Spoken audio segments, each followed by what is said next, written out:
హేతుబద్ధత లేని వర్గీకరణను తక్షణమే నిలుపుదల చేయాలని జాతీయ రెల్లి ఎస్సీ గ్రూప్ కులాల సంక్షేమ సంఘం జాతీయ ప్రధాన కార్యదర్శి పి సుధాకర్ ప్రభుత్వానికి డిమాండ్ చేశారు. ఎస్సీ వర్గీకరణలో భాగంగా రెల్లి గ్రూప్ కులాలకు జరిగిన అన్యాయాన్ని నిరసిస్తూ నగరంలోని పెద్దరెల్లి వీధి నుంచి 7 రోడ్ల జంక్షన్ మీదుగా కలెక్టరేట్ వరకు శాంతియుతంగా భారీ ర్యాలీని బుధవారం నిర్వహించారు. ఈ సందర్భంగా వారు కలెక్టరేట్ చేరుకుని జిల్లా కలెక్టర్కు వినతి పత్రం అందజేశారు. అనంతరం జాతీయ ప్రధాన కార్యదర్శి పి సుధాకర్ మాట్లాడుతూ సుప్రీంకోర్టు సూచన మేరకు ఆర్థిక, సామాజిక, ఉద్యోగ, ఉపాధి వెనుకబాటుతనానికి ప్రాధాన్యత ఇవ్వాలని, అంకెల్లో ఏబిసిడి అక్షర క్రమంలో ప్రాధాన్యత ఇవ్వడం మోసగించడమేనని ఆవేదన వ్యక్తం చేశారు.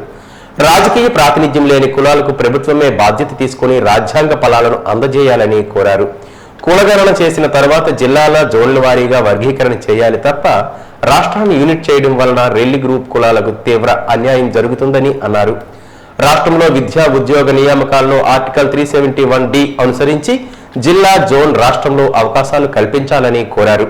అలా కాని పక్షంలో రెల్లి గ్రూప్ కులాలు పురుష అభ్యర్థులు, విద్యార్థులు గతంలో 1999-2004 మధ్యకాలంలో జరిగిన వర్గీకరణ సమయంలో ఏ మాదిరిగా కళాశాలల్లో, యూనివర్సిటీల్లో, ఐటీఐ, పాలిటెక్నిక్, ఇంజనీరింగ్, మెడిసిన్ ఆయా విభాగాల్లో దరఖాస్తు చేసుకునేందుకు కూడా అవకాశం కోల్పోయారో అదే మాదిరిగా మరలా ప్రస్తుత వర్గీకరణ వల్ల నష్టం జరుగుతుందని వివరించారు. 1% రిజర్వేషన్లు రోస్టర్ నెంబర్ 2కు కేటాయించడం వలన రెల్లి గ్రూప్ లో మహిళలకు మాత్రమే అంతంత మాత్రంగా రిజర్వేషన్ వర్తిస్తుందని, గ్రూప్ ఏలో మహిళలు లేనప్పుడు గ్రూప్ బి మహిళలు క్యారీ ఫార్వర్డ్ చేసి రిజర్వేషన్లు పరోక్షంగా బి గ్రూప్ వారికి అందజేయడం జరుగుతుందని తెలిపారు. రెల్లి గ్రూప్ కులాలు అత్యంత వెనుకబడినటువంటి రెల్లి గ్రూప్ కులాల వారికి జనాభా ప్రతిపాదిక మీద 1% కేటాయిస్తూ, అది కూడా రోస్టర్ నెంబర్ 2 అన్నది ఫిక్స్ చేయడం వల్ల మహిళా రిజర్వేషన్ ఏమొచ్చి అది ఇంప్లిమెంట్ అవుతుంది.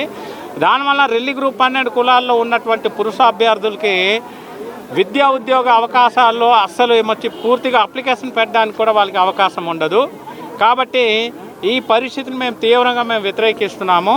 సుప్రీంకోర్టు వారు చెప్పినట్టు ఎవరైతే విద్యా, ఉద్యోగ అవకాశాల్లో అందరికన్నా వెనకబడి ఉన్నటువంటి రెల్లి గ్రూప్ కులాలు ఉన్నారో వారికి ఏమొచ్చి వారి జీవన స్థాయిని మెరుగుపరచడానికి వారికి వెనకబాటుతనాన్ని బట్టి ఎక్కువ ప్రాధాన్యతనిచ్చి వర్గీకరణ చేయాలి అనేసి ప్రతిపాదించారు. అయితే ఆ ప్రాధాన్యత క్రమంలో ఆంధ్ర రాష్ట్ర ప్రభుత్వం ఏమొచ్చి అంకెల్లోనూ ప్రాధాన్యతనిచ్చింది, అక్షరాల్లో ప్రాధాన్యతనిచ్చింది. మాకు కావాల్సింది ఆల్ఫాబెటికల్ ఆర్డర్లోనో లేకపోతే అంకెల్లోనో ప్రాధాన్యత కాదు. అంకెల్లో అయితే గ్రూప్ 1 అని, అలాగే ఆల్ఫాబెటికల్ ఆర్డర్లో అయితే గ్రూప్ ఏ అనేసి ప్రాధాన్యత ఇస్తున్నారు. ఆ ప్రాధాన్యత మాకు అవసరం లేదు. మాకు కావాల్సిన ప్రాధాన్యత అవకాశాల్లో ఇవ్వాలి, కానీ అంకెల్లో తర్వాత అక్షరాల్లో ప్రాధాన్యత మేము కోరుకోవట్లేదు.